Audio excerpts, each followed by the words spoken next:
Pak Yusril harus menarik kata-kata pesimis. Ya. Saya nggak tahu Anda bangsa mana, tapi saya bangsa Jawa. Dan bangsa Jawa sudah dicatat dalam peta dunia dan sejarahnya.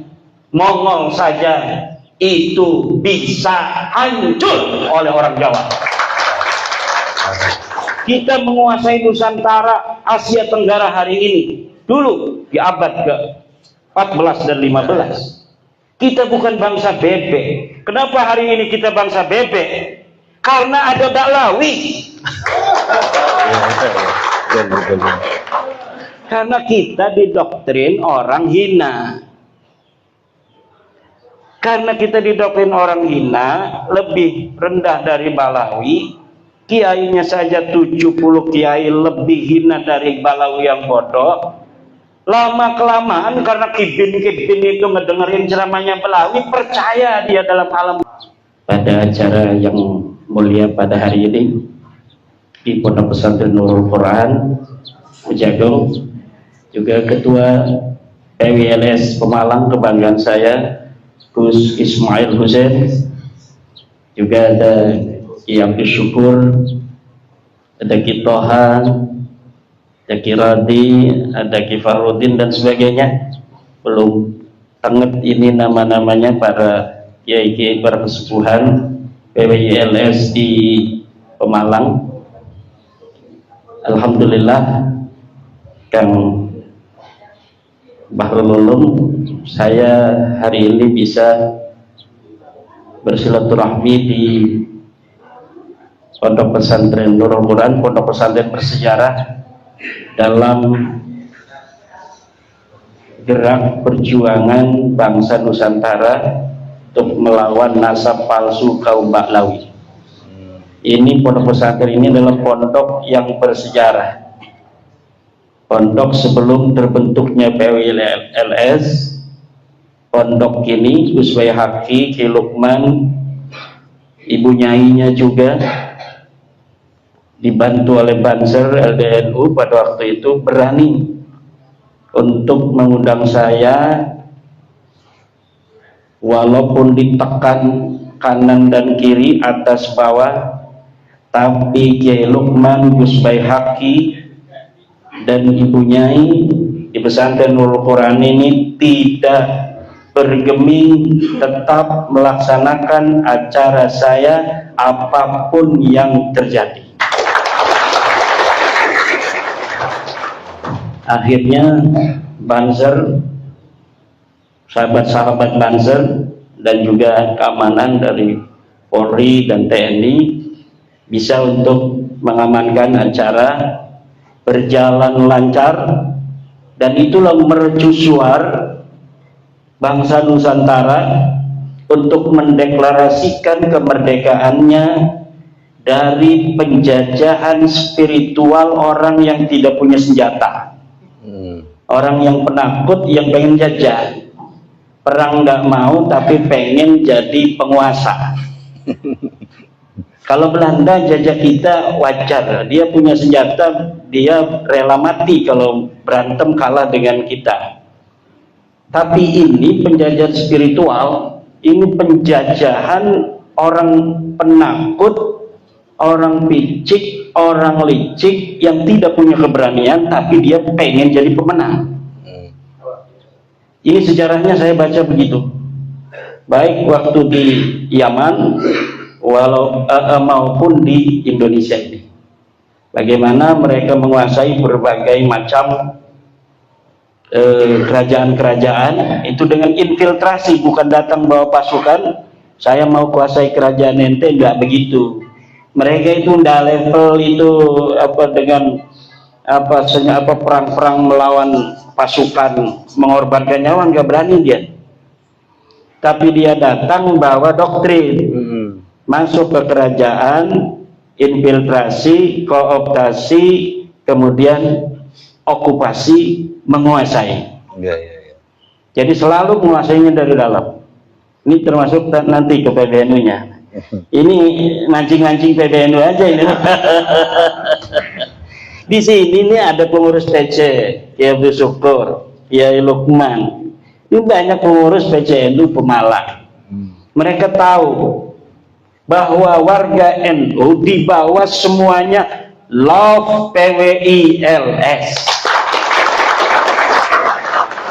Bukan hanya di Pemalang, seluruh Pulau Jawa warga NU itu bersama PWILS.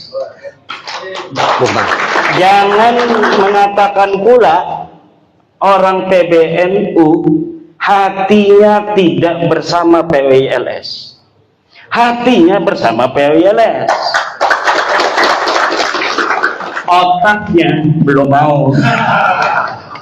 Karena rugi kalau ikut PWILS otaknya dan badannya.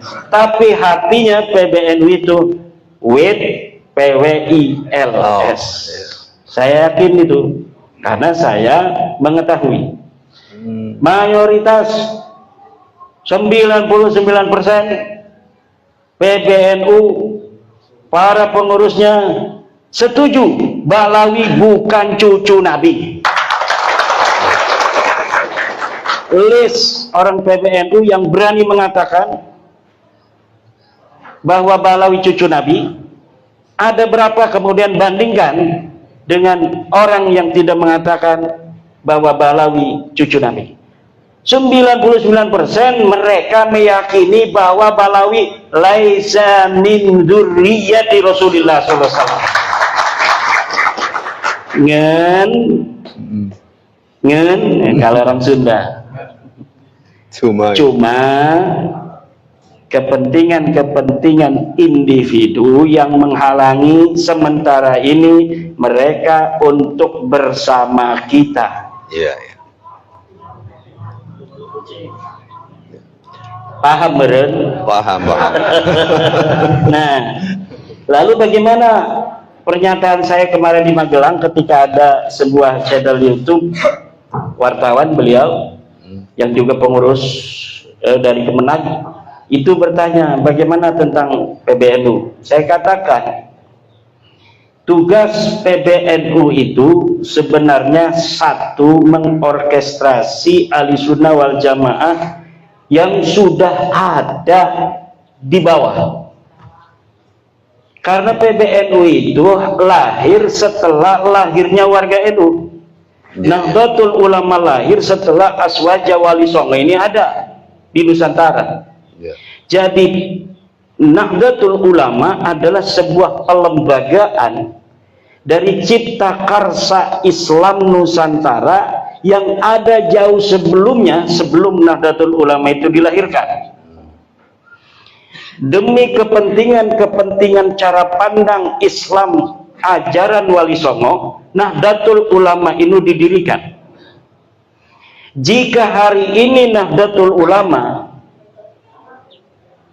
CQ PBNU-nya tidak lagi berjalan di atas kepentingan warga Islam, umat Islam Nusantara, ajaran Wali Songo, maka saya katakan akan mengambil langkah-langkah strategis untuk menjamin kepentingan umat Islam Nusantara ini tetap akan berada di atas Nusantara dengan segala kemuliaan dan kepentingannya yang harus dipenuhi oleh siapapun juga dan harus dimuliakan dan dihormati oleh siapa saja.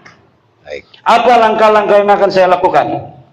Silakan saja. Jika hasil Muktamar 2026 mencerminkan kepentingan umat Islam Nusantara ini digeser oleh kepentingan Balawi, saya, Kiai Lukman, Kiai Abdul Syukur, Kiai Ismail Hussein, Kiai Rodi, Kiai Fahrudin, dan semuanya akan ngobrol langkahnya seperti apa, itu masih rahasia.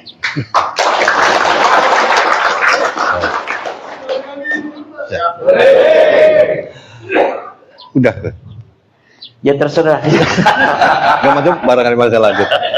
Kemudian begini Kiai, itu penjelasan yang sangat menggantung ya, karena cuma gini, rahasia. Gitu. Sementara ini saya masih yakin dengan PBNU, bahwa walaupun nampak kepentingan personal, kepentingan individu itu terlihat, tapi hatinya masih bersama kita. Tetapi jika telah nyata semua itu tergeser di hati-hati mereka, kita akan tegas dan kita yakin bahwa umat Islam Nusantara bersama kita.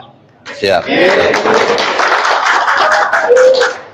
Kemudian ini Kiai, hari kemarin, mungkin hari ini juga masih ada, bahwa di ibu kota Jakarta dan di beberapa kota besar lainnya sedang rame demo pemerintah. Kemarin di Magelang juga panjenengan mengatakan tentang eksistensi pemerintahan Prabowo yang kita PWLS akan siap membackup apapun yang terjadi.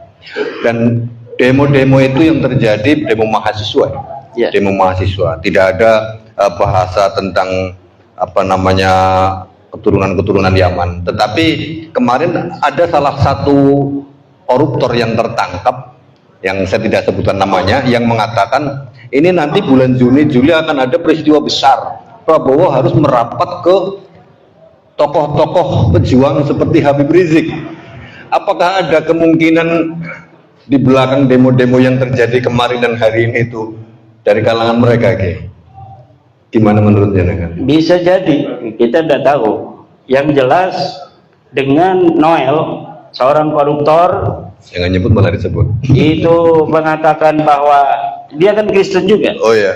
Kepentingannya jadi enggak nyambung sebenarnya. Tapi yang jelas dia adalah tersangka koruptor yang sedang disidang kasus korupsi. Tentu jaksa atau KPK memiliki bukti yang cukup kuat untuk menjadikan dia tersangka. Jadi kita katakan saja sudah 99% dia ini koruptor.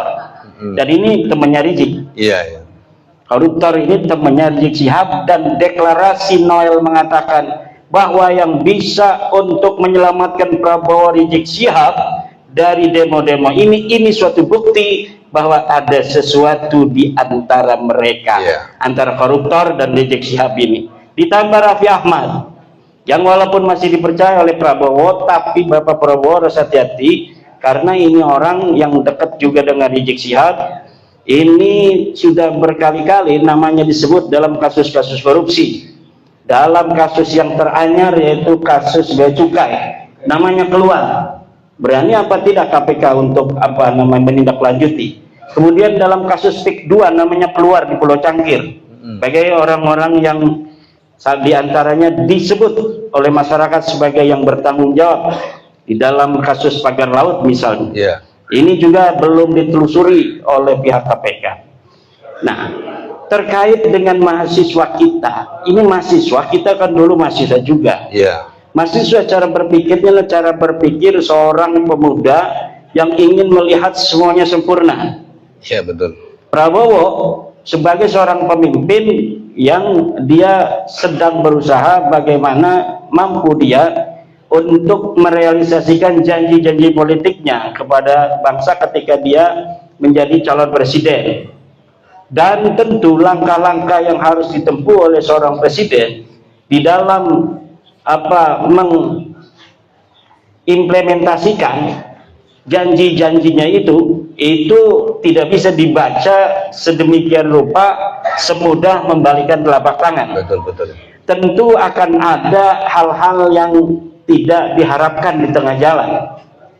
Dia udah menggelontorkan dana misalnya untuk MBG, tiba-tiba bocor sampai miliaran per hari. Itu yang baru diketahui. Belum kasus tentang setiap titik dimintai uang.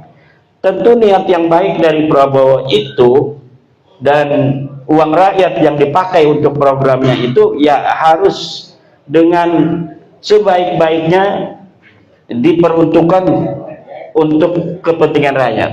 Nah, kebocoran-kebocoran ini yang dituntut oleh anak-anak kita mahasiswa.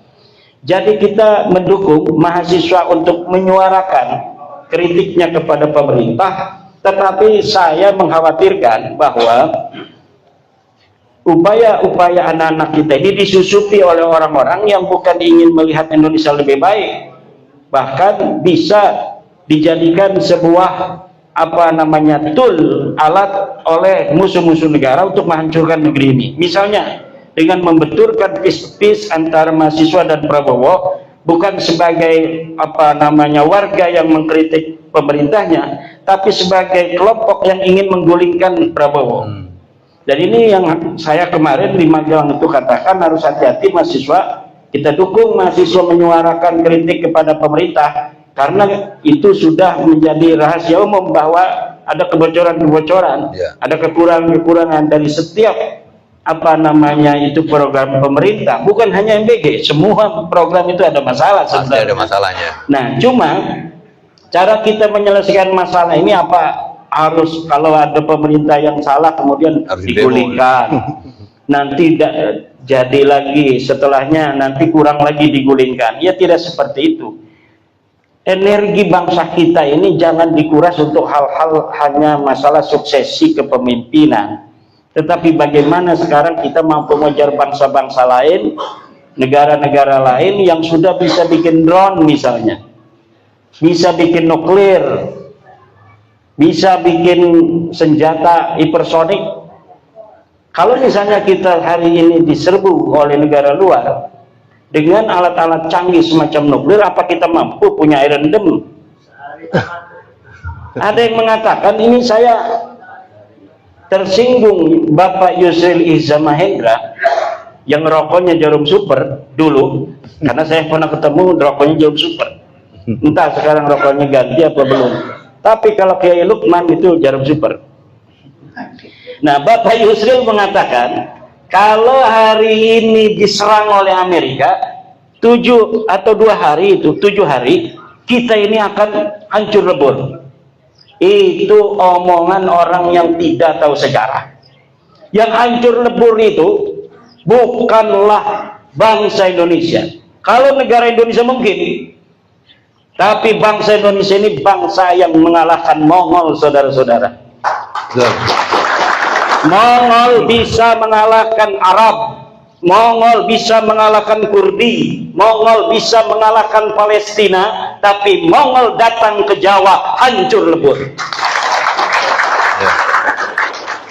Kalau Yusril katakan bahwa kalau kita perang hari ini dengan Amerika atau negara lainnya, kita akan hancur dalam 7 hari. Bukan kita, Anda yang hancur. Kita bangsa Indonesia akan tetap, kita akan pertahankan. Kekuatan suatu bangsa tidak bisa hanya dinilai dari persenjataan yang dia punya, tapi tekad yang ada di dalam dada. Kalau bangsa Indonesia nanti digembleng oleh PYLS siap mati semua, nggak mungkin. Walaupun senjata Amerika kuat, mereka akan bisa untuk menguasai Jawa. Nggak bakal. Kenapa? Kalau kita siap semuanya perang, kalau orang Jawa mati semua, lalu ngapain dia menguasai tanah Jawa? Betul apa enggak? Yang penting kita kelihatan bahwa kita siap mati menghadapi siapapun yang ingin menjajah negeri kita. Jadi Pak Yusril harus menarik kata-kata pesimis. Saya nggak tahu Anda bangsa mana, tapi saya bangsa Jawa. Dan bangsa Jawa sudah dicatat dalam peta dunia dan sejarahnya.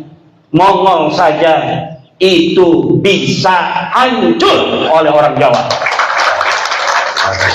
Kita menguasai Nusantara, Asia Tenggara hari ini. Dulu di abad ke-14 dan 15. Kita bukan bangsa bebek. Kenapa hari ini kita bangsa bebek? Karena ada Baklawi. Karena kita didoktrin orang hina. Karena kita didoktrin orang hina, lebih rendah dari Balawi, kiainya saja 70 kiai lebih hina dari Balawi yang bodoh.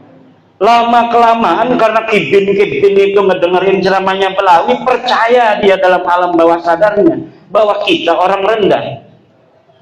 Nah, datang PYLS yang mengatakan kita orang mulia, kibin hancur, Balawi hancur, Dawir susah, nyari cewek susah. Dulu orang Pemalang kalau ada anak perempuannya dilamar Balawi, istri kelima ketujuh. Oke saja. Sekarang mau untuk bilangin dalik ini, yang untuk bilangin dalik, nggak mau. Masih ada kiai yang mau mempunyai mantu Balawi. Tobat, Udah, yang sudah-sudah, anak ini harus banyak didoain supaya jangan niru Balawi ininya, akhlaknya. Iya, iya, iya. Supaya niru ibunya yang orang-orang mulia dari tanah Jawa. Jangan niru akhlaknya Balawi. Oke. Artinya Kalau yang sudah kagol punya menantu Balawi. iya, iya, iya. Kalau yang sudah kagol, kalau kita doanya yang anak-anak Indonesia didoakan kepada kiai-kiai, ketemu kiai baru kita doa.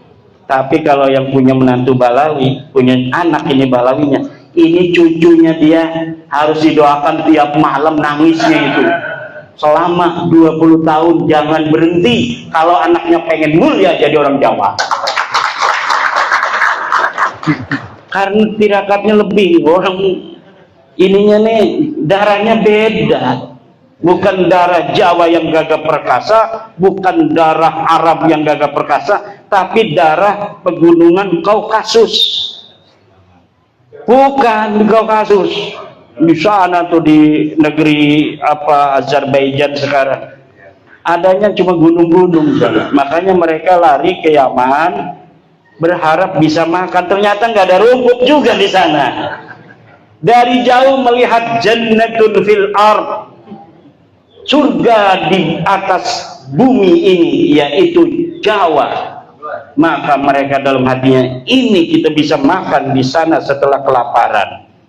Ya betul, karena Jawa ini adalah ardun mubarakatun, tanah yang penuh keberkahan. Mereka kesini kurus, sekarang gemuk-gemuk. Malah orang Jawa banyakan kurus. Ya Lukman banyak duitnya, kurus aja dia. Iya, iya, iya. Nah, jadi PBNU sekali lagi insya Allah 2026 ini PBNU yang tidak ada Balawi. Amin. Yang tidak ada kepentingan Balawi bisa bertahan di PBNU. Jika sekali lagi PBNU 2026 mencerminkan bahwa kepentingan Islam Nusantara, Islam Wali Songo tidak ada di PBNU, bahkan mencerminkan kepentingan Balawi lebih dominan di sana, maka kita Islam Nusantara Ahli Sunnah wal Jamaah Wali Songo Indonesia akan mengambil langkah strategis untuk menyelamatkan Ahli Sunnah wal Jamaah di Indonesia ini, dan langkah strategisnya rahasia. Iya, iya.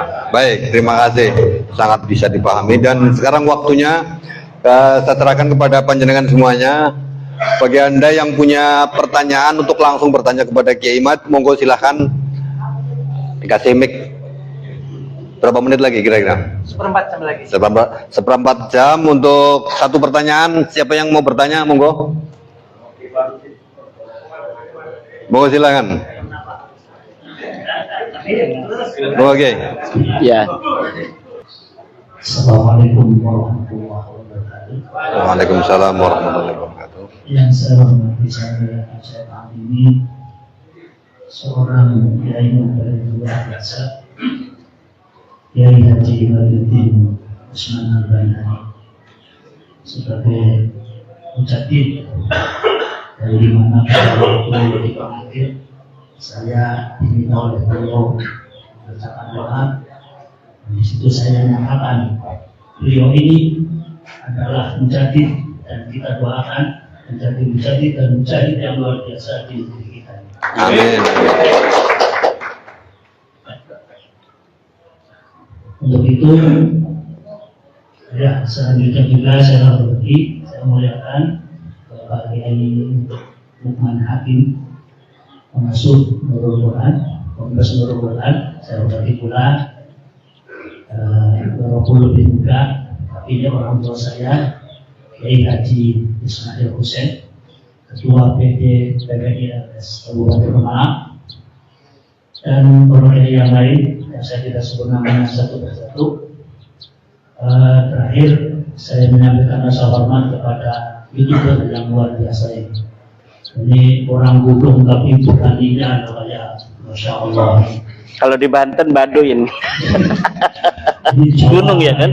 Di gunung. Enggak gunung sih. Enggak ya. Saya sering nonton podcastnya, YouTube-nya itu Nah, ini orang bermain-main ini. Yang ingin saya sampaikan dan ingin saya tanyakan di sini, pertama mengenai RBLS. Ini saya sering ditanyakan dan sebagian ada yang ketakutan. Itu sebenarnya pemikir pencetus atau makna filosofinya juga ini apa? Walaupun sedikit sudah ada bayangan, tapi mungkin karena saya bukan orang yang di pimpinan pusat, tentu tidak tahu. PWLS ini, mohon maaf, ini bukan karangan saya ditanya orang, kenapa sih PWLS itu seragamnya hitam-hitam? Nah, ini filosofinya apa, terus siapa sebenarnya pencetusnya itu? Terus kenapa kalau Indonesia kan bikin orang takut, sampai takut ya? Nah, ini satu. Jadi mana filosofinya serta siapalah yang punya ide ini? Walaupun saya juga senang juga ini. Yang kedua, yang terhormat Bapak Kiai Haji Madudin Usman tadi, saya mohon teruslah menampakkan diri dalam perjuangan ini, sebab ketika saya ingin beliau hadir di acara saya pada tahun 2024 ya 2025 beliau masih belum bisa seperti sekarang ini, sehingga saya akhirnya dengan saran serta pemberitahuan oleh Kiai Lukman, akhirnya saya mengundang Gus Faris. Jadi sebenarnya waktu itu saya ingin beliau Kiai Haji Madudin yang ceramah di acara saya. Tapi waktu itu beliau katanya lagi mungkin bahasa apa itu ulang kalinya itu ulitlon. Nah, itu saya ada kesempatan ini mohon ulitlonnya udahlah dibuang saja, terus saja menampakkan diri dan terus menerus dimanapun ada kesempatan untuk hadir, saya mohon kehadirannya. Sampai saat itu saya mohon pada beliau, Kiai, udah kalau memang Pak Kiai itu harus ngadepin santri, saya siap membantu di pesantrennya, mau ngaji kita apa saja, tapi Kiai supaya keliling Indonesia. ini penting untuk diperjuangkan. Saya nggak usah dibayar kalian, nggak usah mikirin honor, tapi saya perlu makan kayak gitu. Oke. Monggo, udah? Saya rasa itu, nah ini saya mohon sekali lagi, yaitu terus untuk berjuang tanpa ada kulinder lagi. Ya. Oke. Dan terakhir nih, saya mohon petunjuknya, karena sampai hari ini setelah saya mengundang Gus Faris masih belum diperkenankan oleh kaum saya sholat di musola yang merupakan wakaf bah saya. Ya, itu apa niatnya? Dan sampai hari ini di desa saya yang ada kedukuhan itu yang berani dan memang menjadi anggota PWLS itu saya baru sendirian, belum ada satupun ustadz, satupun kiai, belum ada yang berani nomor. Walaupun orang-orang pinggirannya kata Pak Kiai Jamal ini udah berani ini, tapi anak yang di tengah kiai-kiainya ustadznya ini masih pada pun. Ini mungkin ada solusi atau ada kiat-kiatnya gitu. Itu saja. Kurang lebihnya mohon maaf, yang sebesar-besarnya mohon dukungannya pada seluruh kawan-kawan. Assalamualaikum warahmatullahi wabarakatuh. Waalaikumsalam. Monggo Kiai, ada dua pertanyaan filosofi.